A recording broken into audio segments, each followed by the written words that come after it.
Friends ఇప్పుడు మొత్తం దేశం అంతా కూడా అట్టుడికిపోతున్న విషయం ఏదైనా ఉంది అంటే అది లెన్స్ కట్‌కి సంబంధించి.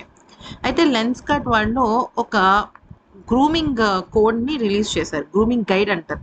అంటే వాళ్ళ సంస్థలో పనిచేసే యువకులు గానీ, యువతీ వాళ్ళు ఆడవాళ్ళు గానీ, మగవాళ్ళు కానీ కొన్ని రూల్స్ పాటించాలి. అంటే డ్రెస్ కోడ్ అవ్వచ్చు, ఏం పెట్టుకోవాలి, ఏం పెట్టుకోకూడదు, హెయిర్ స్టైల్ ఎలా ఉండాలి, ఇలాంటి కొన్ని రూల్స్ ఉంటాయి. అంటే వచ్చిన కస్టమర్స్‌కి ప్లీజింగ్‌గా ఉండేటట్టుగా. కానీ వీళ్ళు ఏం చేశారు లెన్స్ కట్ వాళ్ళు, ముస్లిమ్స్ వేసుకునే బుర్కా ఉంటది కదా! హిజాబ్ అంటారు. అది వేసుకోవచ్చంట. బుర్కా అంటే టోటల్‌గా ఫేస్‌ని కొంతవరకు కప్పుతారు కదా! వాళ్ళ తల చుట్టూ కప్పుతారు కదా! అది వేసుకోవచ్చంట. అలాగే ఇంకా రకరకాలుగా అంటే ఆడవాళ్ళు నుదుటిన సింధూరం పెట్టుకోకూడదు. అలాగే పాపిట్లో సింధూరం పెట్టుకోకూడదు. నుదుటిన బొట్టు పెట్టుకోకూడదు. అయితే ఇక దీనికి సంబంధించి చాలా పెద్ద ఇష్యూ జరిగింది. అది ఏమైంది అంటే, ఇక్కడ మీరు చూస్తున్న ఈ మహిళ ఉంది గదా! హఠాత్తుగా ఆవిడ అసలు చొచ్చుకెళ్ళిపోయిందనమాట. Lens cut షోరూమ్‌లోకి. ముంబైలో జరిగిందిది. ముంబైలోని ఒక లెన్స్ కట్ షోరూమ్‌లోకి ఈవిడెళ్ళిపోయింది. ఈవిడ పేరేంటి అంటే నజియా ఎలాహి. ఓకే. ఈవిడ ఎవరసలు అంటే బీజేపీ మైనారిటీ మోర్చా మహిళా నేత ఈవిడ.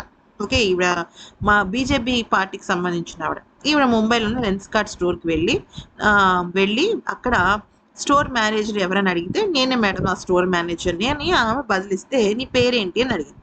ఆ స్టోర్ మేనేజర్ ఏమన్నాడంటే, నా పేరు మెహసిన్ ఖాన్ మేడం అంటే, ఓహో!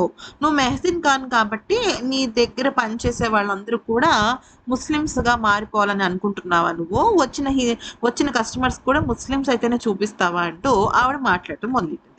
అయితే అదేంటి మేడం అలా అంటున్నారు అంటే, "అలా ఏం లేదు. నువ్వు మెహసిన్ ఖాన్ కాబట్టి నువ్వు అందరిని అలాగే మారుద్దాం అనుకుంటున్నావు. ఇప్పటికే ముస్లిమ్స్ పాకిస్తాన్‌ను లాగేసుకున్నారు. షరియా చట్టం పెట్టాలనుకుంటున్నావా నువ్వు?" అనేసి ఆవిడ రచ్చరచ్చ చేసింది. ఇంతకీ ఏంటి అంటే ఆవిడ ఉద్దేశ్యం ఏంటి అంటే, నీ లెన్స్ కార్ట్‌కి సంబంధించిన సంస్థ చేసింది తప్పు కాబట్టి మనం దాన్ని వ్యతిరేకించాలి అని చెప్పేసి ఇంతటితో ఆగిపోకుండా ఆమె ఏం చేసిందంటే, అక్కడున్న ఉద్యోగస్తులందరినీ పిలిచి హిందూ ఉద్యోగస్తుల్ని ఒక్కొక్కరిని తన దగ్గరికి పిలిచి అందరికీ బొట్టు పెట్టింది. వాళ్ళ చేత తను కూడా బొట్టు పెట్టించుకుంది.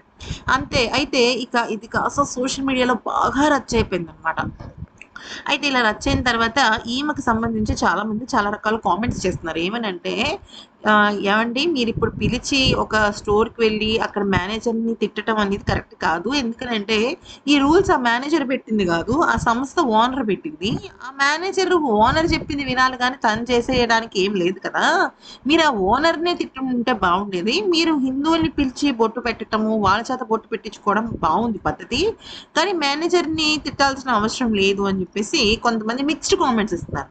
కానీ మరి దీని గురించి మీరేమంటారనేది మాకు కూడా తెలియాలి కాబట్టి మీరు కూడా కామెంట్ సెక్షన్‌లో కామెంట్స్ గట్టిగానే చేయండి.